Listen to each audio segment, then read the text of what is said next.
Bom, galera, vamos lá então. Vamos na segunda aula da unidade 3. Vamos configurar então uma nova conexão no banco de dados. Vamos fazer algumas operações dentro do nosso banco de dados, né, MySQL lá no NetBeans, tá? Vamos fechar isso aqui, fechando tudo que eu não preciso usar agora. E vamos abrir o NetBeans aqui.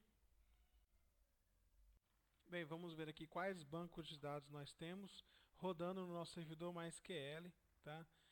Ele já está devidamente registrado. Na aula anterior eu mostrei como é que registra ele. E aqui os bancos que estão registrados dentro do MySQL. O que é um banco de dados? Banco de dados é um elemento que vai ter dentro dele tabelas, registros, dentro das tabelas as suas colunas com seus campos. E nesses elementos as nossas aplicações irão acessar para buscar as informações necessárias para o seu trabalho. Tá? Lembrando que o grande ganho de arquivos de aplicações JSP é que elas são aplicações dinâmicas, mas toda essa dinâmica é dada também em função do banco de dados que traz informações separadas para cada tipo de cliente. Uma aplicação de locadora tem o banco de dados próprio da locadora. Uma aplicação de uma padaria tem um banco de dados da padaria. Então, quando nós fazemos a aplicação, nós rodamos um banco de dados para cada tipo de aplicação. Tá? Vamos criar aqui uma aplicação, um banco de dados muito simples. Clicando no botão direito em cima de servidor MySQL, eu vou na opção criar banco de dados. Eu vou dar um nome para o banco de dados, estudo. E aí aqui eu vou marcar, se eu quiser, tá? Para quem eu vou conceder acesso total, além do root, tá? Eu vou conceder acesso total aqui para o meu servidor, para o meu usuário aplicação. Mas se conceder para o root, isso significa que todos os usuários abaixo dele terão acesso também a esse banco de dados. Lembrando, eu estou criando um banco de dados, dentro do banco de dados eu vou criar uma estrutura de tabelas que irão armazenar as minhas informações. Criei o banco de dados chamado estudo, tá ele aqui, ainda não há nada dentro dele, tá? Para eu trabalhar em cima do estudo, que é o novo de banco que eu criei, eu vou na opção conectar aqui. Estando conectado, ele já vai aparecer aqui para mim. Obviamente, quando eu criei ele, já apareceu aqui a conexão, mas quando eu abrir da próxima vez, eu posso vir na opção conectar para que eu possa ter acesso aqui aos seus dados. Tá? E aí o interessante está aqui, ó, quem é que faz a conexão do banco com o Tomcat? O driver JDBC que nós instalamos na aula anterior. E o Tomcat me devolve a conexão aqui para dentro da minha IDE. Lembrando que eu preciso ter essa conexão com o conector, né? O conector tem que estar lá rodando com o Tomcat para que eu possa ter o meu arquivo aqui disponibilizado, a minha conexão aqui disponibilizada, tá certo?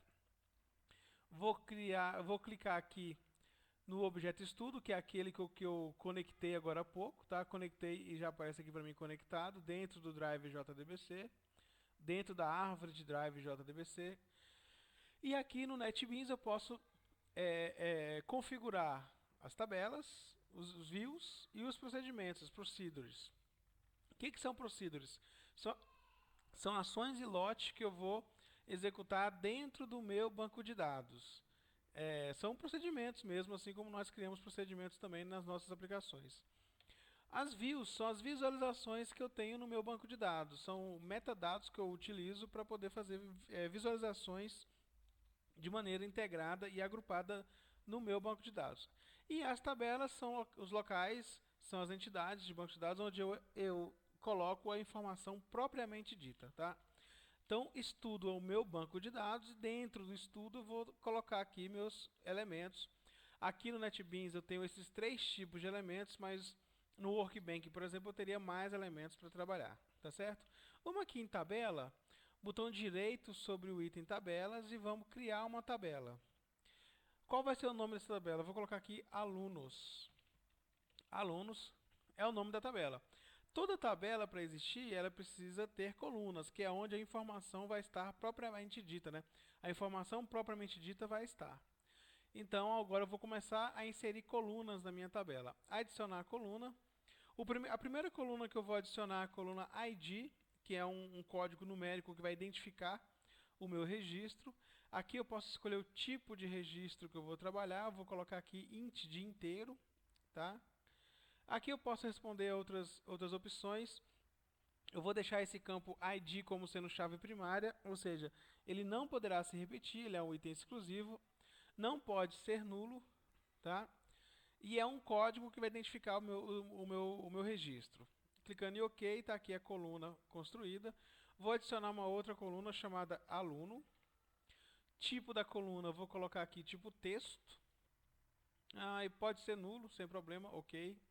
E vou colocar mais uma coluna chamada curso, que é o curso que ele faz. O curso pode ser time, float, texto, data, pode ter várias opções. Esse aqui eu vou deixar texto, porque eu quero escrever aqui o curso que ele faz. Texto aqui, tá? E eu vou criar mais uma coluna, só para verificar outro tipo de informação que eu posso ter aqui. Data, acesso. Foi quando o aluno começou a ter acesso. Qual vai ser o tipo? Pode ser tempo ou pode ser... aliás, não pode ser tempo, né? Aqui tem as opções. Mas eu vou colocar aqui, ele pode ser date ou timestamp. Eu vou colocar date. A diferença é que timestamp é um tipo de registro que agrupa hora, data e hora, tá? Date é mais fácil de trabalhar. Pronto, está aí construída a minha tabela. Vou apertar OK aqui. Tabela construída, já aparece aqui para mim a tabela alunos.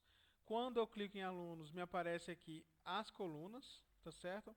Ainda posso configurar os índices, que são a chave, no caso aqui, o único índice que eu tenho é o meu campo ID, que é uma chave primária. Mas se eu tivesse classificado lá na criação da minha tabela outros índices, eles serviriam para classificar os meus registros, colocar em ordem, na ordem que eu pedi aqui.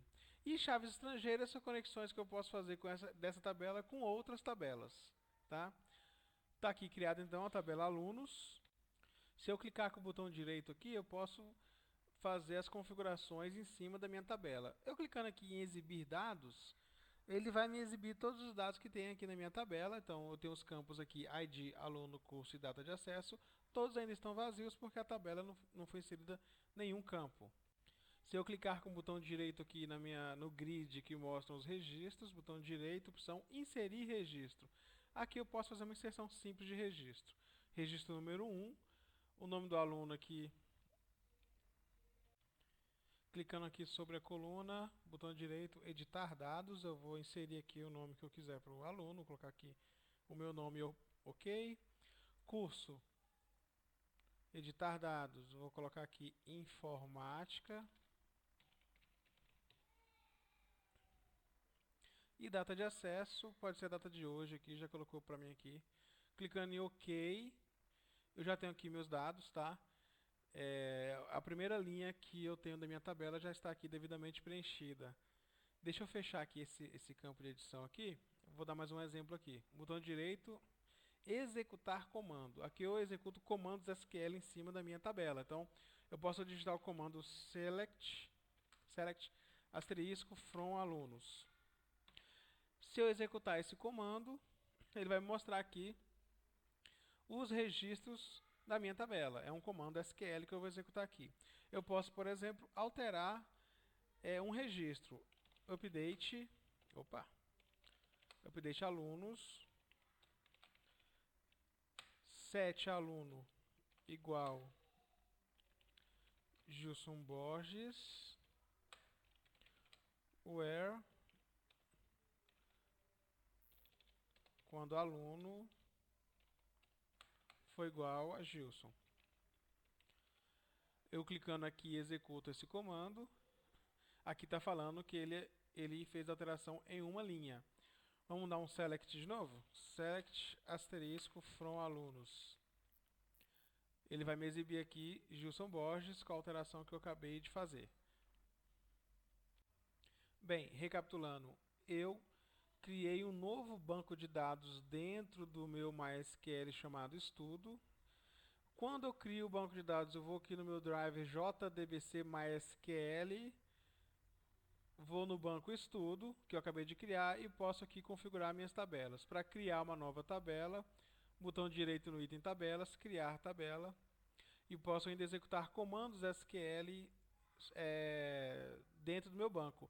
Aqui eu só tenho uma tabela chamada alunos, eu poderia ter aqui várias tabelas e os meus comandos SQL seriam em função dessas várias tabelas que eu tenho.